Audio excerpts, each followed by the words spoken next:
Hey guys, Jeff Westfall again with some more posterior kicking drills. Today I want to go into somewhat more advanced methods of getting into the posterior kicking structure than we did last time.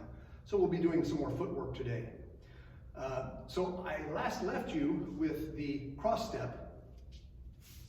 stepping across this way, and we did two different ways. We did the method where the opponent orbits, or where you step across to create the alignment. Okay, now I can add to the cross step by simply adding a step at the beginning. Now what does this add and what does it take away? There's no such thing as a free lunch. It adds distance and it adds power to add a little step first. Let me give you a basic sort of robot mechanical idea of what I'm talking about. I'm going to stand like in a traditional horse, narrow horse stance. I step first. Rather than simply cross stepping, which is its own thing, I go step. I do a little spread shuffle, half of a spread shuffle, and cross step. So that's an example of how the step adds distance and power to the cross step. It also makes it take longer, and it adds a little element at the beginning that might be considered more telegraphic, giving away your intentions. Okay, so adding this into the methods I showed you, if my opponent is orbiting me, I can step before I cross step towards him. I'm here, he orbits me, and I go back down to my structure. Now in this case, instead of him orbiting me, he's right there as I've shown you before. So instead of stepping, say, 90 degrees with my right foot across, I'm going to go much more diagonal and try to gain a little ground towards the opponent as well. So this is another form of what I'm showing you. And back down. So that's the step, cross step, a separate technical concept in the footwork for posterior kicking. By the way, almost everything I'm going to show you has analogs in anterior kicking, which we'll get to in a different video. Okay, so moving on from there, there's another technique that kind of fits in the same slot as your cross step, covers the same ground, but takes advantage of the fact that in the modern world, in the last 100, 150 years, almost everywhere we go as civilized humans, we have smooth concrete surfaces. Even our competing surfaces, the ring, the competition ring, is a smooth surface, more or less, depending on how cheap the promoter is. Fencing is done on a smooth strip. Boxing is done on a smooth surface. It's rare that you see competition in an environment with gopher holes and cobblestones and missing cobblestones and tree roots. And that's one of the reasons why a lot of traditional old martial arts systems had footwork that looked like this. That cross-stepped, twisted. These kinds of footwork are actually very useful when you're in an environment where you don't want to look down to check out your footing, but you still want to be able to move. So don't make fun of that kind of footwork if you don't understand it. But we do live in a more modern world, most of us, and we do have access to very smooth surfaces. And so a lot of the footwork that we use nowadays wasn't used very much 200 years ago, if it was used at all. And the skip is a prime example of this. So I'm going to cover roughly the same ground as my cross step, but instead of doing this, by the way, let me backtrack and tell you that there is no correct distance on a cross step. I can just slide up, go past, go way past. And that, by the way, takes us to another little technique. That's, to me, just within the subset of the cross step. Just slide up to here. So a very shallow cross step is just step to this position and be in my structure. Anyway, so to do the skip, this foot is going to be replaced by this foot. But first, there's a loading phase. It's very fast, not at my age. It's very fast, so you might have trouble seeing it. And that is, there's a loading of the knee, a bending of the knee in that fashion. So this starts from the hips. As I'm bending this knee, you start to throw the hips. And that pulls you along to your position.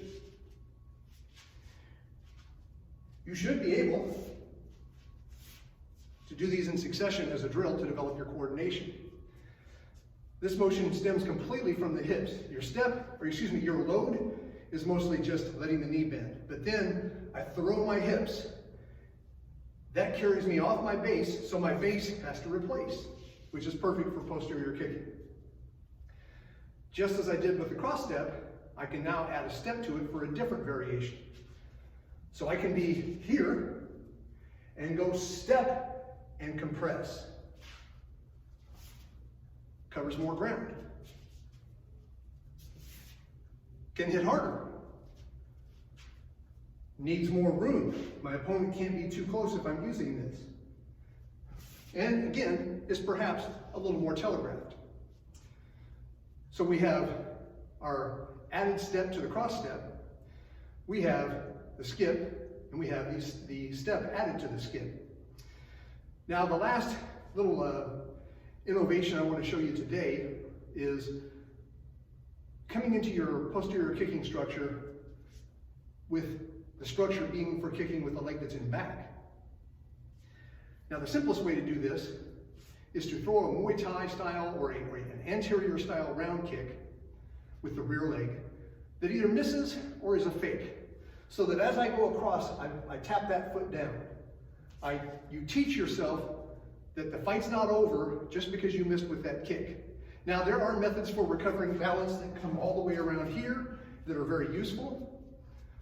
But more often than not, my preference is to stop over here and keep an eye on the bad guy. Very often, a classic tactic when you're fighting a good rear leg round kicker is to fake him to draw his kick out. So my opponent makes me kick, and I go, oh crap, he's gone. He backed away. I stop here. If he's dumb enough and he walks in, boom. Mr. Posterior kick says hello.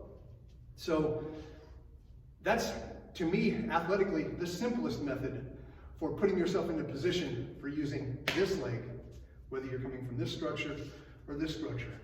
Actually, we're going to do a different one from this structure. So from this kicking structure, that's a really good way to bring this leg to bear as a posterior kicking weapon. Now, from this structure, you can do what I just showed you. It's not impossible. It's not that practical. I don't like to round kick from a boxing structure, for the simple reason that from this structure, my round kick will hit its peak power somewhere over here, and the bad guy is there. So by definition, it will have tailed off quite a bit by the time it got to him. But I suppose if you're just faking, you could still do it.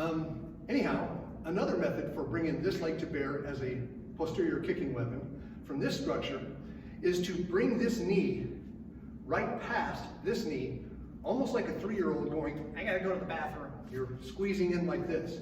And the reason this is important is because I want to create a path for my heel, not a path for my knee. If I take my knee straight ahead and then try to side kick, it's kind of an awkward, more of a thrusting anterior kick, not a true posterior kick. To do a posterior kick, I've got to pivot all the way and get my butt pointing that way. If my thigh is sticking out at all in that process, the law of conservation of angular momentum, that's physics, folks, says my rotation will be slower, which means I'm not going to be very deceptive in this delivery.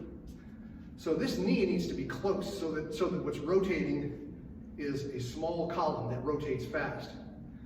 So while I'm bringing this knee across, the moment that it's brushing across this knee, I'm already pivoting into my structure.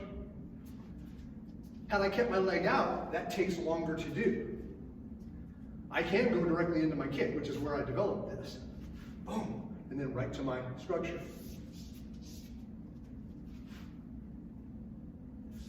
I really like this rear leg side kick. It's definitely a weapon that exists in Jun Fan in this same way. Bruce Lee used it. He didn't like kicking much higher than to the knee with it. And I agree with him. There's such a long path to the target that you're offering yourself up for a stop hit all the way through. So the side kick to the knee is the longest weapon. It's hard for him to hit back when you're that far away. If I'm throwing it at the body, I'm taking a bigger risk. But I would be lying if I said I never threw this rear-legged side kick at people's bodies or even at their head. I was a little cockier when I was younger. So that takes care of our intermediate footwork for the posterior kicking method. You guys take care, stay safe, wash your hands, and I'll see you next time.